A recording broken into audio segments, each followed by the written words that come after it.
الحمد لله نحمده ونستعينه ونستغفره ونؤمن به ونتوكل عليه ونعوذ بالله من شرور أنفسنا ومن سيئات أعمالنا من يهده الله فلا مضل له ومن يضلله فلا هادي له وأشهد أن لا إله إلا الله وحده لا شريك له وأشهد أن محمدا عبده ورسوله اللهم صل على محمد وبارك على محمد أما بعد فقد قال الله سبحانه وتعالى في كتابه الكريم بعد أعوذ بالله من الشيطان الرجيم بسم الله الرحمن الرحيم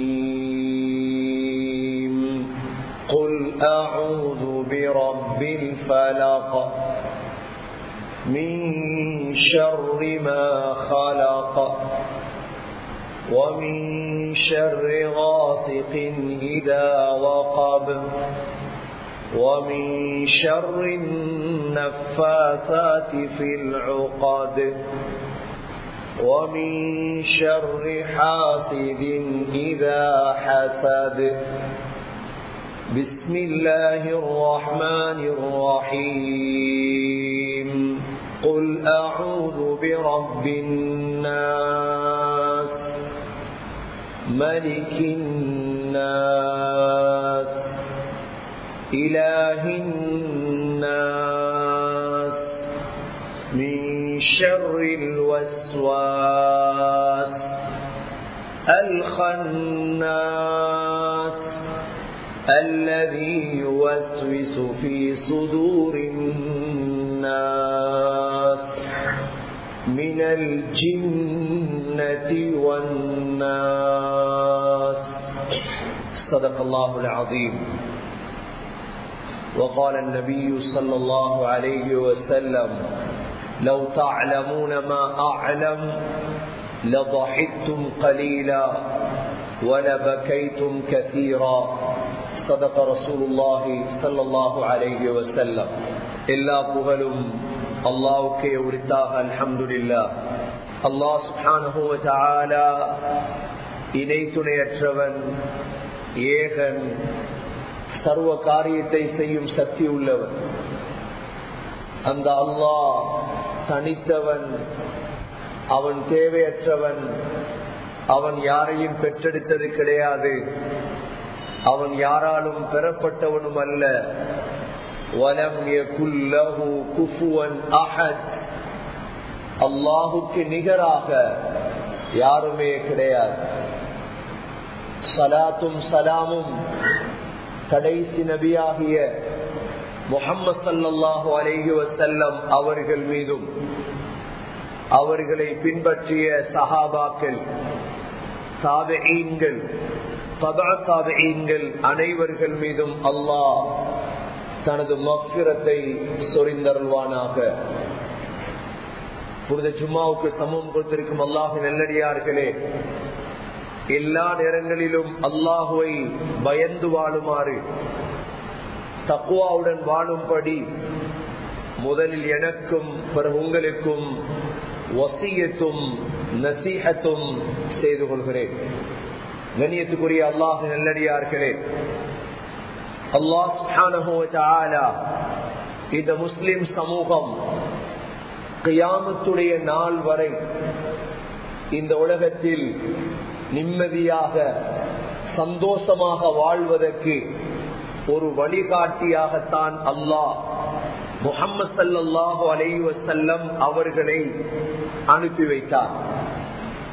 முஹம்மது ஸல்லல்லாஹு அலைஹி வஸல்லமுடைய வாழ்க்கை வழிமுறைகள் உஸ்வத்துன் ஹஸனா, அழகிய முன்மாதிரியாக அல்லாஹ் முஸ்லிம்களுக்கு அல்லாஹ் ஆக்கினார். லிமன் கான யர்ஜுல்லாஹ வல் யௌமல் ஆகிர், யார் அல்லாஹுவையும் கடைசி நாளையும் நம்பி பயந்து வாழ்கிறார்களோ அவர்களுக்கு முஹம்மது ஸல்லல்லாஹு அலைஹி வஸல்லமுடைய வாழ்க்கை ஒரு முன்னுதாரணம் சகோதரர்களே.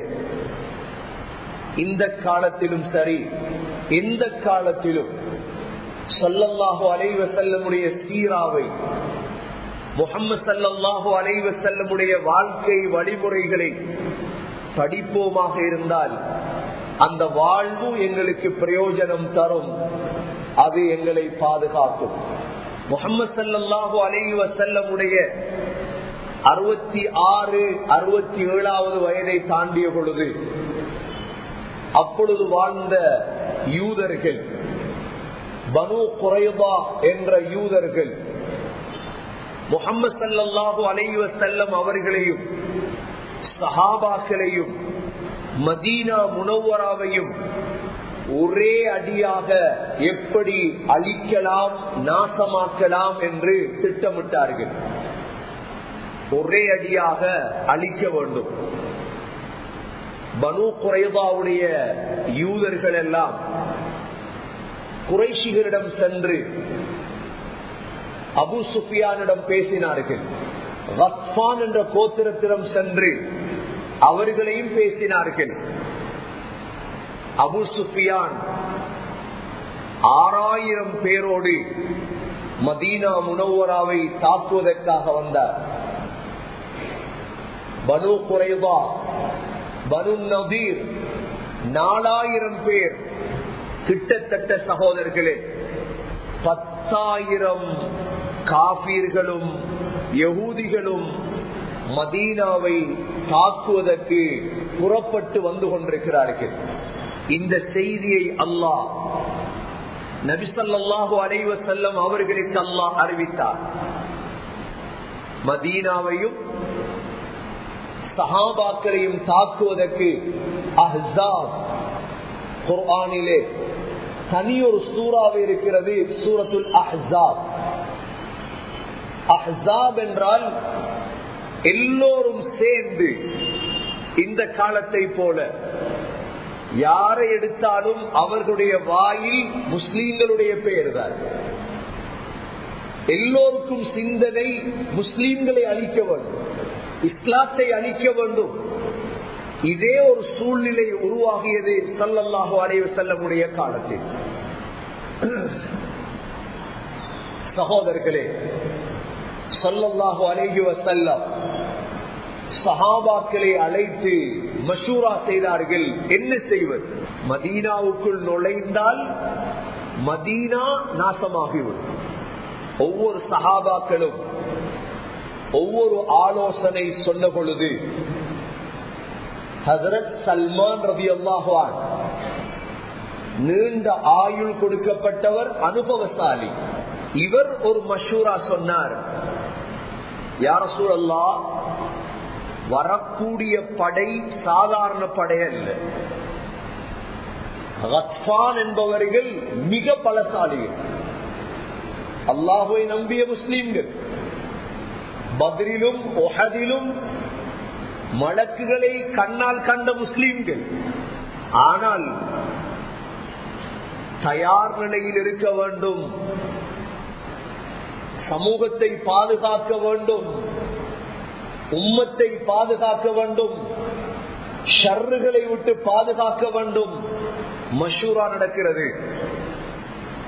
சல்மான் ரலியல்லாஹு அன்ஹு சொன்னார்கள், யா ரசூலல்லாஹ், என்னுடைய நாடு ஈரான். நாங்கள் என்ன செய்வோம் என்றால், காஃபியர்கள், எங்களது விரோதிகள் எங்களது ஊருக்குள் நுழையாமல் நாங்கள் குழி தோண்டுவோம். அதற்கு அரபியில் சொல்லுவது ஹந்தக். ஹந்தக் முஸ்லிம்களுக்கு ஒரு பாடமாம். இதிலே புது புது திட்டங்கள் வரும் பொழுது புது புது ஆலோசனைகள் செய்ய வேண்டும். எல்லா காலமும் ஒரே சிந்தனை அல்ல. அரேபியர்களுடைய பழக்கத்திலே இல்லாத ஒன்றுதான் குழி வெட்டுவது. ஆனால் நபி அவர்கள் இந்த சல்மான் ரலியல்லாஹுடைய மஷூராவை ஏற்றுக்கொண்டார்கள். என்ன செய்வது? மக்காவை விட்டு படை வெளியாகிவிட்டது. 10,000 பேர் ஆயுதங்களோடு தாக்குவதற்கு வருகிறார்கள். ஸல்லல்லாஹு அலைஹி வஸல்லம் சஹாபாக்களும் மஷூரா செய்தார்கள். மதீனாவை உங்களுக்கு தெரியும், மதீனாவுடைய 3 திசை மலைகளால் சூழப்பட்டது. மதீனாவுடைய 3 திசைகள் மலைகளால் சூழப்பட்டது. ஒரே ஒரு திசை, அதாவது இப்பொழுது சொல்றது சையீது ஷுஹதா ஸ்ட்ரீட், மதீனாவுடைய சையீது ஷுஹதா என்ற அந்த பாதை மாத்திரம்தான் பாதையால் வரலாம். கிட்டத்தட்ட 6 கிலோமீட்டர் பாதை. உடனே முடிவெடுக்கப்பட்டது 3000 சஹாபாக்கள், 3000 சஹாபாக்களும் சேர்ந்து மதீனாவுடைய அந்த பாதையில் குழி வெட்ட வேண்டும். சஹாபாக்களுக்கு குழி வெட்டவே தெரியாது. ஆனால் நபி அவர்கள் முடிவெடுத்தார்கள், சமூகத்தை பாதுகாக்க வேண்டும், உம்மத்தை பாதுகாக்க வேண்டும், குழி வெட்டத்தான் வேண்டும். சகோதரர்களே, ஒரு ஆளுக்கு கிட்டத்தட்ட 40 பேருக்கு 100 முழம் வீதம் குழி வெட்டுவதற்கு ஸல்லல்லாஹு அலைஹி வஸல்லம் ஏவினார்கள். குழியை வெட்டத் தொடங்கியது ஸல்லல்லாஹு அலைஹி வஸல்லம். கந்தக்கை வெட்டத் தொடங்கியதே ஸல்லல்லாஹு அலைஹி வஸல்லம். நபி அவர்கள் கந்தக் வெட்டும் பொழுது பசி, 3 நாளாக சாப்பாடு கிடைக்கவில்லை. இடுப்பை நேராக்குவதற்காக நபி அவர்கள் 2 கல் கட்டியிருந்தார்கள். நபி அவர்கள் மண்ணை அள்ளி அள்ளி, அதாவது மதீனாவுக்குள் விரோதிகள் வந்துவிடக்கூடாது. கிட்டத்தட்ட அந்த குழியுடைய ஆழம் 7 முழம், குழியுடைய அகலம் 10 முழம். அதை தாண்டி வந்துவிடக்கூடாது. 6.5 கிலோமீட்டர் கிட்டத்தட்ட குழி வெட்ட வேண்டும். ஸல்லல்லாஹு அலைஹி வஸல்லம் குழியை வெட்ட தொடங்கினார்கள். சகோதரர்களே, அல்லாஹ்வுடைய உதவி என்னவென்றால் 6 நாட்களுக்குள் கிட்டத்தட்ட 6 கிலோமீட்டர் குழியை வெட்டினார்கள் சஹாபா. நீங்கள் யோசிக்கலாம், ரசூலுல்லாஹ் இருந்தார்களே, ஜிப்ரீல் அலைஹிஸ்ஸலாமை இறக்கி உதவி செய்திருக்கலாமே. பத்ரிலே 5000 மலக்குகள் இறங்கினார்களே. உஹதிலே நபி ஸல்லல்லாஹு அலைஹி வஸல்லமுடைய வலது பக்கம் ஜிப்ரீல் அலைஹிஸ்ஸலாம், இடது பக்கம் மீகாயில் அலைஹிஸ்ஸலாம் நின்று போராடினார்களே. ஏன் இவ்வளவு கஷ்டம்? முஸ்லிம்களே, சகோதரர்களே, இது கியாமத்து நாள் வரும் வரைக்கும் வரும் முஸ்லிம்களுக்கு ஒரு பாடம். கியாமத்து நாள் வரை வரைக்கும் முஸ்லிம்களுக்கு பாடம். ஒவ்வொரு காலத்தில் முஸ்லிம்களுடைய விரோதிகள் வரும் பொழுது முஸ்லிம்கள் என்ன செய்து கொள்ள வேண்டும்? சகோதரர்களே, நபி ஸல்லல்லாஹு அலைஹி வஸல்லம் முஸ்லிம் பெண்களையும் பிள்ளைகளையும் ஒரு கோட்டைக்குள் பாதுகாப்பாக வைத்து விட்டுதான் 3000 சஹாபாக்கள் சேர்ந்து கந்தக்கை தோண்டி முடித்தார்கள். தோண்டும் பொழுது சகோதரர்களே, கந்தக்கை தோண்டும் பொழுது பெரிய பாராம் கல் ஒன்று வந்தது. பெரிய கல், கல்லை உடைக்க முடியவில்லை. சல்மான் ரலியல்லாஹு அன்ஹு அவர்களுக்குத்தான் அந்த கல்லு வந்தது. சல்மான் ரலியல்லாஹு அன்ஹு நபி ஸல்லல்லாஹு அலைஹி வஸல்லம் அவர்களை அழைத்து, யா ரசூலல்லாஹ், இந்த கல்லை உடைக்க முடியவில்லை. நபி அவர்கள் மிட்டியை எடுத்தார்கள், சுத்தியலை எடுத்தார்கள், ஒரு அடி அடித்தார்கள், கல் வெடித்தது.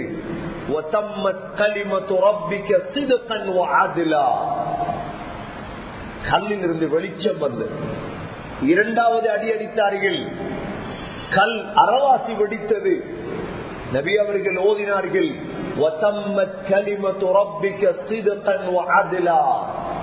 3வது அடி அடித்தார்கள், கல்லிலிருந்து வெளிச்சம் வந்தது. சொன்னார்கள்,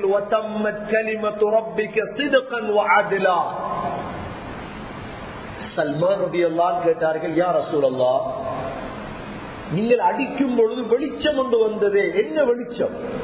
சொன்னார்கள், சல்மான், அந்த வெளிச்சத்தை நீங்கள் பார்த்தீர்களா? ஆம், பார்த்தேன் யா ரசூலல்லாஹ். சொன்னார்கள், முதல் அடி அடித்ததோடு கிஸ்ராவுடைய வெள்ளை மாளிகைகள் எனக்கு காட்டப்பட்டது.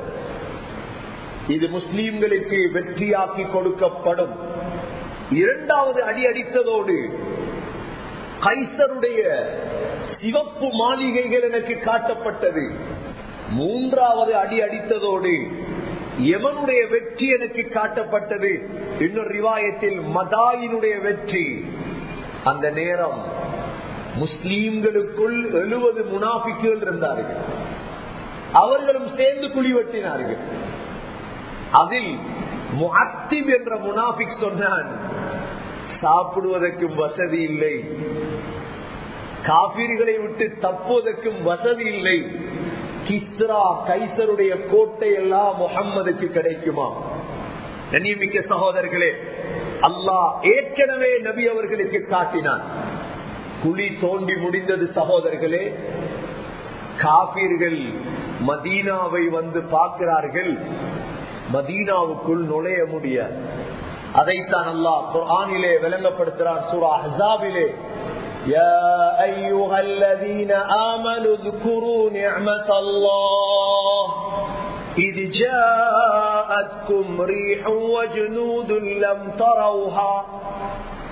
சகோதரர்களே, இப்பொழுது நபி அவர்கள் சஹாபாக்கெல்லாம் இருந்து கொண்டிருக்கிறார்கள் மதீனாவுக்குள், காபிர்கள் மதீனாவுக்கு வெளியே. ஷவ்வால் மாதம் தொடங்கிய இந்த முற்றுகை, ஹவுஸ் அரெஸ்ட், துல்காதா மாதம் வரை நின்று கொண்டே இருந்தார்கள். எப்படியாவது முஸ்லீம்களுக்கு ஒரு முடிவு காணவும். இந்த நேரம்தான் நபி ஸல்லல்லாஹு அலைஹி வஸல்லம் சஹாபாக்களோடு மஷூரா செய்து கொண்டே இருந்தார்கள். என்ன செய்யும்? அதிலும் சில காபீர்கள், அம்ர் இப்னு அப்துபுத் என்ற காபீர் அந்த கந்தக்கையும் தாண்டி மதீனாவுக்குள் வந்தார். அந்த நேரம் ஹஜ்ரத் அலி ரலியல்லாஹு அன்ஹு போய் அவரை தாக்கி அதிலே அம்ர் இப்னு அப்துபுத் மரணித்தார். கண்ணியமிக்க சகோதரர்களே, ஒரு மாதமாக அவர்கள் அந்த இடத்தை விட்டு செல்லவில்லை. நபி அவர்கள் அடுத்த திட்டம் ஒன்றை வைத்தார்கள். ஏனென்றால் முஸ்லீம்கள் என்பவர்கள் திட்டமிட்டு உலகத்தில் வாழ வேண்டும் என்பதற்கு தற்காலத்தில் பொருத்தமான ஒன்றுதான் அஹ்ஸாப். அதை ஒவ்வொரு முஸ்லிம் தலைவர்களும் வாசிக்க வேண்டும், படிக்க வேண்டும். நபி அவர்கள் யோசித்தார்கள், இந்த கத்பான் என்ற தலைவர்களுக்கு மதீனாவுடைய ஈச்சம்பழங்களை கொடுத்து அவர்களை வாபஸ் வாங்குவதற்கு பேசுவோமா? ஏதாவது பணத்தை கொடுத்து சமூகத்தை பாதுகாப்போமா? இந்த நேரம் சாத் இப்னு முஆத் ரலியல்லாஹு அன்ஹு சொன்னார்கள், யா ரசூலல்லாஹ், அந்த வேலையை செய்யாதீர்கள். இந்த நேரம் மூன்றாவது கட்டம், நுஐம் பின் மஸ்ஊத் ரலியல்லாஹு அன்ஹு என்ற சஹாபி வந்தார். நுஐம் பின் மஸ்ஊத் அப்பொழுது இஸ்லாத்தை தழுவியது காபீர்களுக்கு தெரியாது. நபி அவர்கள் எப்படிப்பட்ட தலைவர் என்றால், நபி அவர்களிடம் விசேடமாக காணப்பட்ட 2 விடயம் இருந்தது. ஒன்று, சரியான நேரத்துக்கு சரியான முடிவெடுப்பார்கள். சரியான நேரத்துக்கு சரியான முடிவெடுப்பார்கள். இரண்டாவது, யாரை வைத்து என்ன செய்ய வேண்டுமோ அதை செய்வார்கள். இது உண்மையான தலைவருடைய பண்பு. இந்த நேரம் நுஐம் பின் மஸ்ஊத் ரலியல்லாஹு அன்ஹு வந்தார். யா ரசூலல்லாஹ், நான் இஸ்லாத்தை தழுவியது என்னுடைய கபீலாவுக்கு தெரியாது. நபி அவர்கள் சொன்னார்கள், நுஐம், நீ விரும்பியதை செய். ஏனென்றால் யுத்தம் என்பதே தந்திரம்தான். யுத்தம் என்பதே உலக வாழ்க்கையே தந்திரம்தான். நுஐம் பின் மஸ்ஊத் என்ன செய்தார் தெரியுமா சகோதரர்களே? யூத தலைவர்களிடம் போய் சொன்னார்,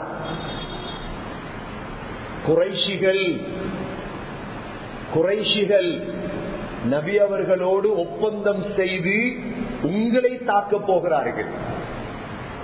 நீங்கள் குறைஷிகளிடம் கேளுங்கள், யுத்தம் செய்வதாக இருந்தால் 70 தலைவர்களை அடகு வையுங்கள், வைத்தால் யுத்தம் செய்யலாம்.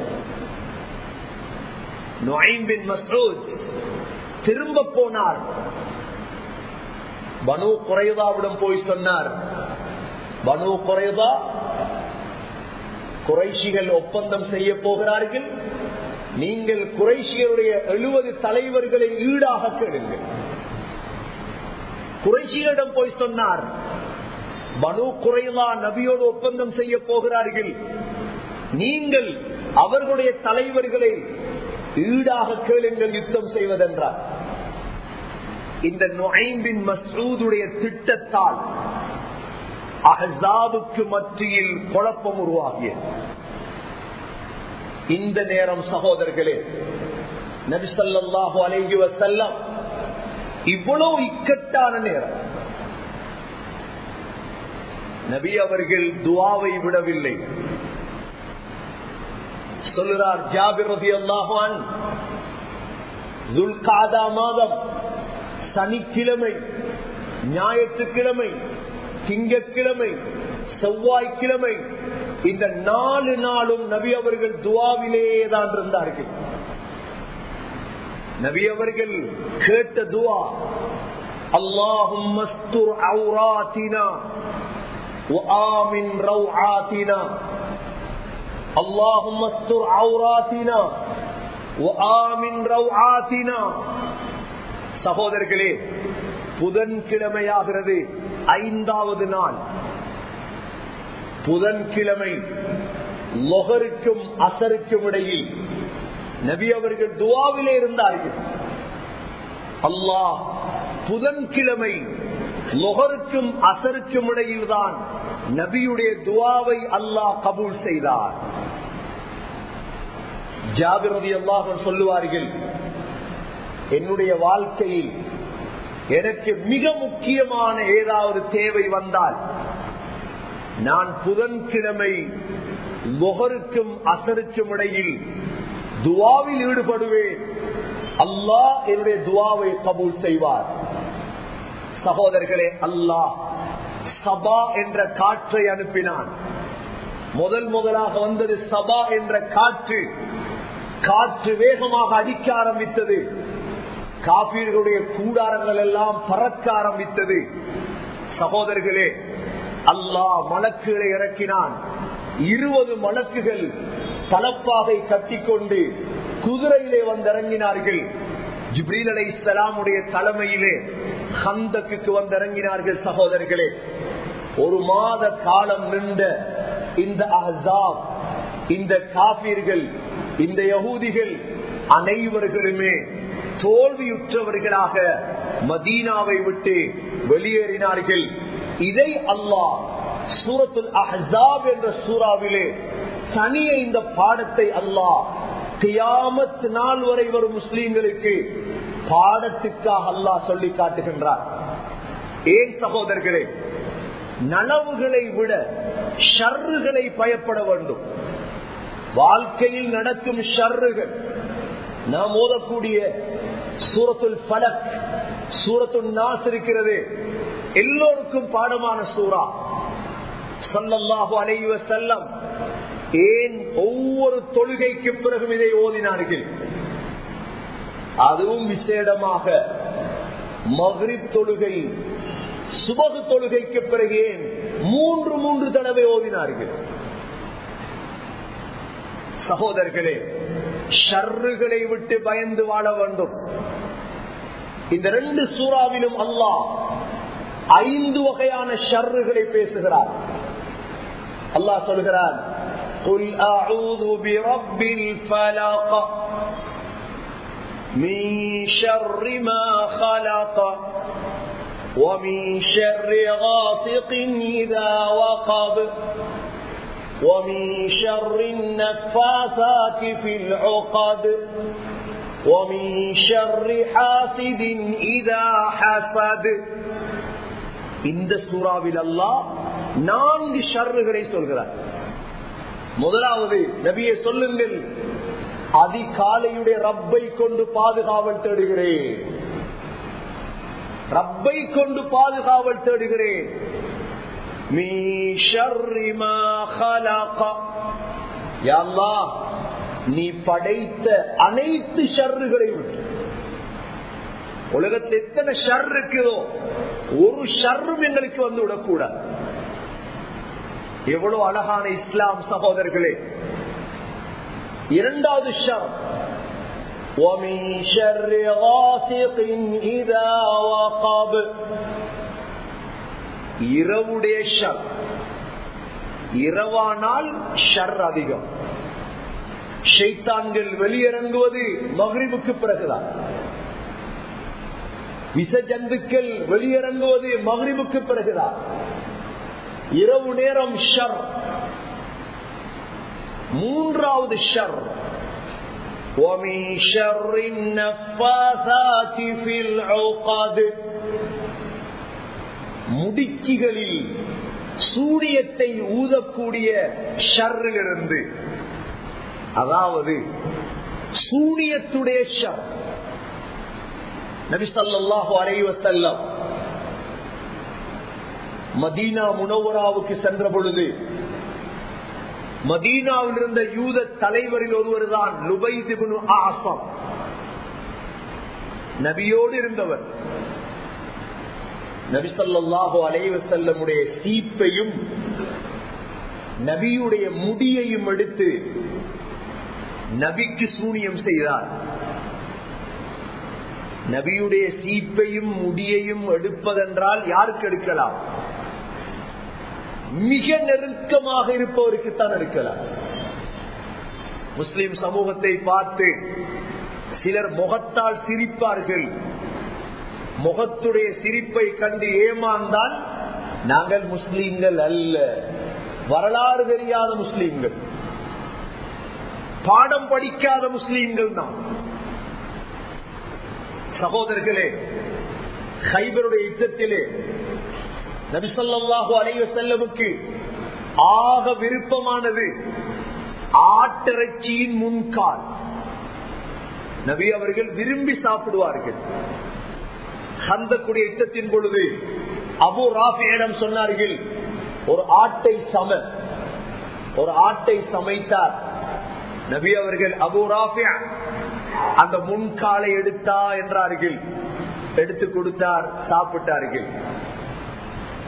அடுத்த முன்காலையும் எடுத்து கொடுத்தார், சாப்பிட்டார்கள். அடுத்த முன்காலையும் எடுத்துத்தா என்று கேட்டார்கள். நபி அவர்களுக்கு தெரியாமலா ஆட்டுக்கு 2 முன்கால் தான் இருக்கிறது. ஆனால் அபூ ராஃபி கேட்டார், யா ரசூலல்லாஹ் ஆட்டுக்கு எத்தனை முன்கால் இருக்கிறது? நபி அவர்கள் சொன்னார்கள், அபூ ராஃபி நான் கேட்கும் பொழுது நீ தேடி இருந்தால் உள்ளே அது இருந்திருக்கும்.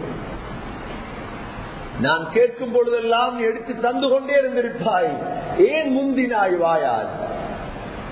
நபி அவர்களுக்கு ஆட்டுடைய முன்கால் விருப்பம் என்று தெரியும். ஜைனப் என்ற யூத பெண் என்ன செய்தால், இதை அறிந்து ஒரு ஆட்டு முன்காலை எடுத்து நஞ்சிலே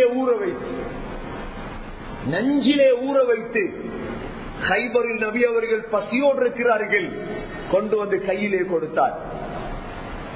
ஸல்லல்லாஹு அலைஹி வஸல்லம் முன்கால் என்றாலே விருப்பம். எடுத்து வாயிலே எடுத்து கடித்ததுதான். முரசு அப்படியே கருப்பாக மாறிவிட்டது, அவ்வளவுமே நஞ்சு. சகோதரர்களே, என்ன பாடம்? எங்களுக்கு ஹதியாவும் கிடைக்கும், ஆனால் சந்தோஷப்பட்டு விடக்கூடாது. அந்த ஹதியாவுக்குள் நஞ்சு இருக்கலாம். முஸ்லிம் சமூகத்தோடு இரக்கமான வார்த்தைகள் வெளிவரும் சில நேரம் காபீர்களால் மத சமூகமாக நாம் மாறிவிடக் கூடாது. சகோதரர்களே, பெரும்பாடு. ஸல்லல்லாஹு அலைஹி வஸல்லமுடைய சீப்பையும் முடியையும் எடுத்து சூனியம் செய்தான் லுபைத் இப்னு ஆஸம். நபி அவர்கள் 40 நாள் எதுவும் தெரியாமல் பெட்ல இருந்தார்கள். அப்பொழுதுதான் அல்லாஹ் இந்த 11 ஆயத்தை இறக்கினான். ஒவ்வொரு ஆயத்தாக ஓத ஓத நபியுடைய அந்த முடிச்சுகள் அவிழ ஆரம்பித்தது. குல் அஊது பிரப்பில் ஃபலக் மின் ஷர்ரி மா خلق ومن شر غاسق إذا وقب ومن شر النفاثات في العقد ومن شر حاسد إذا حسد قل أعوذ برب الناس ملك الناس إله الناس من شر الوسواس الخناس الذي يوسوس في صدور الناس من الجنة والناس. இந்த 11 ஆயத்தையும் ஓதியதோடு நபி அவர்களுக்கு ஷிஃபா கிடைத்து விட்டது. சகோதரர்களே, 3வது கெடுதிதான் இது. 4வது ஷர், ஆக பயங்கரமான ஷர், இந்த நாட்டில் நமக்கு ஏற்பட்டிருக்கும் ஷர். என்ன ஷர்? وَمِن شَرِّ حَاسِدٍ إِذَا حَسَدَ. பொறாமைக்காரனின் கெடுதியை விட்டு அல்லாஹ் பாதுகாப்பாயாக. சகோதரர்களே, சிந்தியுங்கள். முஸ்லிம் சமூகத்தின் மீது பொறாமை இல்லை என்று யாராவது சொல்ல முடியுமா? இது காலாகால வரலாறுகள் சொன்ன விடயம். ஒவ்வொரு தொழுகைக்கு பிறகு நாம் ஓத வேண்டும், இந்த ஷர்ரை விட்டு பாதுகாப்பு தேவை. பொறாமை சகோதரர்களே சாதாரண விடயம் அல்ல. ஹிஜ்ரி 600ஆம் ஆண்டுகளில் முஸ்லிம் கலீஃபாவோடு மிக நேசமாக இருந்த ஒரு முஸ்லிம் நடிகன் தான் இப்னு அல்கமி என்ற நடிகர். இதனுடைய வரலாற்றை கொஞ்சம் நீங்கள் முஸ்லிம் சமூகம் இந்த காலத்தில் கட்டாயம் படிக்க வேண்டும். நீங்கள் தேடி படித்து ஒரு முடிவு எடுங்கள். இப்னு அல்கமி என்ற புனைப்பெயர் இவருடைய. ஆனால் இவருடைய பெயர் முஹம்மத். இவன் முஸ்லிம் அல்ல. இவன் அந்த காலத்தில் இருந்த கலீஃபாவோடு மிக நேசனாக வாழ்ந்தவன். என்றால் முஸ்லிம்களுக்கு வரலாறு பிற்காலத்தில் வாழ்வதற்கு மிக உதவியாக இருக்கும். இவனுக்கும் அந்த காலத்தில் வாழ்ந்த மங்கோலிய படை தத்தாருக்கும் ரகசிய உறவு இருந்தது. அவர்கள் ஒரு கடிதம் எழுதினார்கள், இப்னு அல்கமிக்கு நீ எப்படியாவது பக்தாதை தாக்க வேண்டும், அதற்குரிய வழி செய்ய வேண்டும். இப்னு அல்கமி என்ன செய்தார்?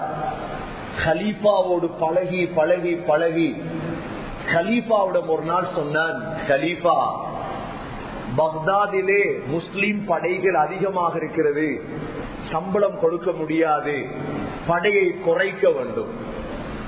கலீஃபா சொன்னார், அரைவாசியை குறைத்து விடு. அவர் நினைத்தார் இவன் நலவு நாடுகிறான் என.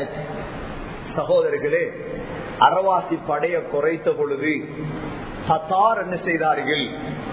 தத்தாருக்கு செய்தி அனுப்பினான் இப்னு அல்கமி, படையை குறைத்து விட்டேன், பக்தாதை வந்து தாக்குங்கள். உடனே பக்தாதை தாக்க தத்தார் புறப்பட்டு வந்தார்கள். ஆனால் இருந்த முஸ்லீம்கள் எல்லாம் தயாராகி பக்தாதை பாதுகாத்து விட்டார்கள். திரும்ப கடிதம் எழுதினான் இப்னு அல்கமி, முஸ்லீம்களோடு இருந்து கொண்டு.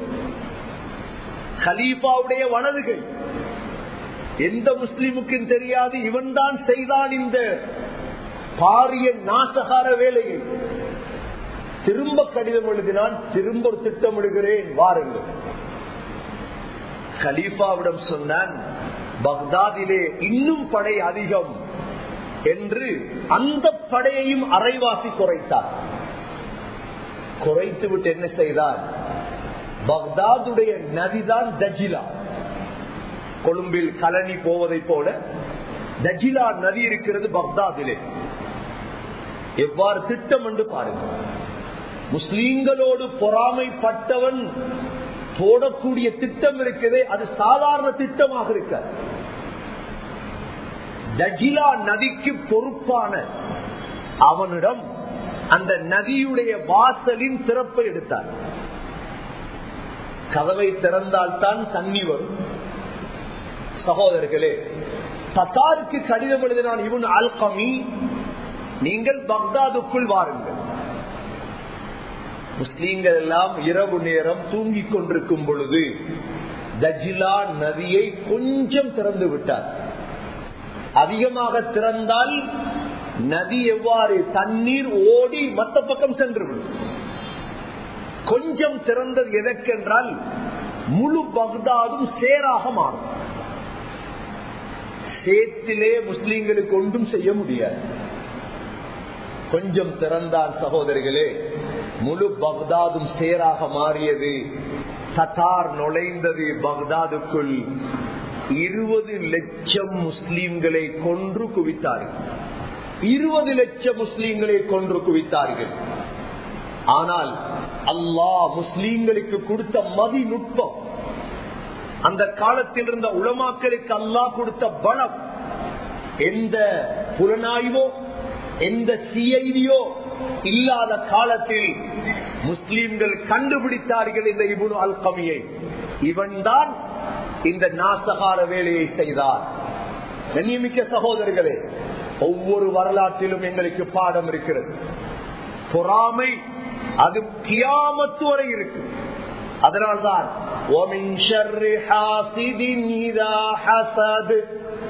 பொறாமைக்காரனின் கெடுதியிலிருந்து எங்களை பாதுகாப்பாயாக. 4 கெடுதிகளை சூரத்துல் ஃபலக் பேசுகிறது சகோதரர்களே. ஒரே ஒரு கெடுதியை சூரத்துல் நாஸ் பேசுகிறது. அது அதைவிட ஆபத்தான கெடுதி. குல் அஊது பிரப்பின் நாஸ். நபியே சொல்லுங்கள், மனிதர்களுடைய ரப்பை கொண்டு நான் பாதுகாவல் தேடுகிறேன். மலிகின் நாஸ், அந்த அல்லாஹ் மனிதர்களின் அரசன். இலாஹின் நாஸ், அவன் மனிதர்களால் வணங்கப்படும் கடவுள். மின் ஷர்ரில் வஸ்வாஸ், 5வது கெடுதிதான் வஸ்வாஸ். வஸ்வாஸ் என்ற கெடுதி இது ஷைத்தான். அல் கன்னாஸ், அந்த வஸ்வாஸை உண்டு பண்ணும் ஷைத்தானுடைய பெயர் கன்னாஸ். அல்லதி யுவஸ்விசு ஃபீ சுதூரின் நாஸ், அவன்தான் மனிதர்களுடைய கல்புகளில் சந்தேகத்தை உண்டு பண்ணக்கூடியவன். இஸ்லாம் இருக்குதா, இஸ்லாம் உண்மையா, ஏன் இவ்வளவு கஷ்டம் முஸ்லிம்களுக்கு? இது ஷைத்தானுடைய சூழ்ச்சி.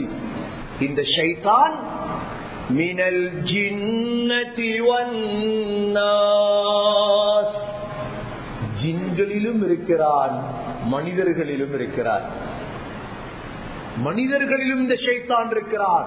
எனவே சகோதரர்களே, இந்த 5 ஷர் இந்த 2 சூறாவிலும் அல்லாஹ் 1400 ஆண்டுகளுக்கு முன்னால் எங்களுக்கு படித்து தந்து விட்டான். சகோதரர்களே, நாம் அதை அமல் செய்ய வேண்டும். ஒவ்வொரு தொழுகைக்கு பிறகு இதை ஓத வேண்டும். இந்த ஷர்ரை விட்டும் பாதுகாவல் தேட வேண்டும். இந்த சமூகத்திலே, இந்த காலத்திலே நாம் ஏன் இதை பேசுகிறோம் என்று உங்களுக்கு விளங்க வேண்டும். இந்த ஷர்றுகள் எங்களுக்கு வந்துவிடக் கூடாது. மக்ரிப் தொழுது விட்டு 3 தடவை இந்த சூறாவை ஓதி இந்த 5 ஷர்ரை விட்டு பாதுகாவல் தேட வேண்டும். சுபகு தொழுது விட்டு சகோதரர்களே அதே இடத்தில் உட்கார்ந்து 3 தடவை ஓதி இந்த ஷர்றுகளை விட்டு பாதுகாவல் தேட வேண்டும். விசேடமாக இரவையில் தூங்கும் பொழுது கட்டிலே பெட்டிலே உட்கார்ந்து 2 கையையும் தூக்கி அதிலே ஊதி விட்டு இந்த 3 சூறாவையும் ஓதி முழு உடம்பிலும் தேய்க்க வேண்டும். சகோதரர்களே, நபி அவர்கள் வளமையாக ஒவ்வொரு நாளும் ஒன்று ஊதிவிட்டு ஓதுவார்கள், அல்லது ஓதிவிட்டு ஊதுவார்கள் சகோதரர்களே, முழு உடம்பிலும் தேய்த்து விட்டுத்தான் தூங்க வேண்டும். அல்லாஹ் எங்களையும் இந்த சமூகத்தையும் இந்த 5 வகையான ஷர்றுகளிலிருந்து பாதுகாப்பானாக. எல்லாம் வல்ல அல்லாஹ் சுப்ஹானஹு வ தஆலா அந்த ஷர்றுகளை விட்டு நம் சமூகத்தையும் எங்களையும் பாதுகாத்தருள்வானாக.